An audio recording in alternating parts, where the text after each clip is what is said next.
Введение в заблуждение при помощи IT-технологий с целью наживиться – это и есть кибермошенничество, распространенное, пожалуй, во всем мире, и Ингушетия не исключение. Совершая противоправные деяния дистанционно, преступники надеются избежать правосудия, но правоохранители на каждый случай обмана отвечают возбуждением уголовного дела и поимкой кибермошенника.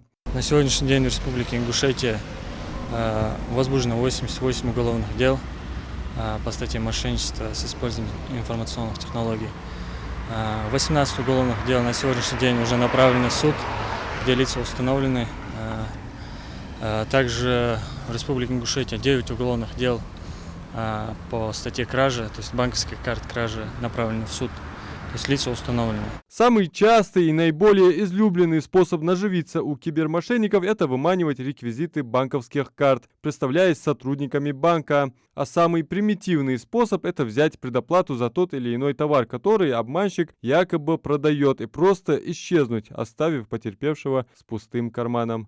Мошенничества могут совершаться на сайтах объявлений, где им лицо с желанием приобрести определенный товар переводит денежные средства. В данном случае также гражданину стоит узнать для начала, кто его контрагент. Если же он нашел страницу в социальной сети, допустим, надо посмотреть отзывы. Зачастую даже отзывы бывают накрученными, поэтому всячески стоит обезопасить свои денежные средства. Именно по такой схеме работал и преступник, от обмана которого пострадали 14 жителей республики. В этом году установлен злоумышленник и привлечен к ответственности, который выставлял объявления на сайте объявлений Авито и в том числе Беркат. Гражданин Республики Ингушетия, то есть уроженец Республики Ингушетия. Данный гражданин ввел в заблуждение не менее 14 человек, то есть представлял различные услуги, вплоть до съема квартир, то есть аренды, также продажи каких-либо предметов, это может быть и телевизор, и персональный компьютер, то есть предлоги были всяческие. Ущербы, они разнятся, то есть там от 10 тысяч до 20 тысяч, то есть каждая сторона.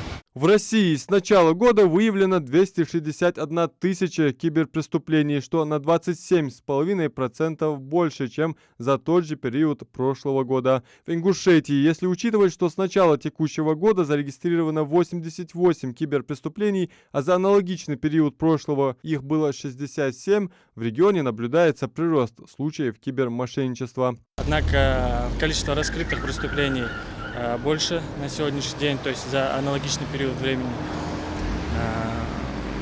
То есть правоохранительные органы всячески и обучаются и принимают меры по раскрытию, расследованию данных видов преступлений.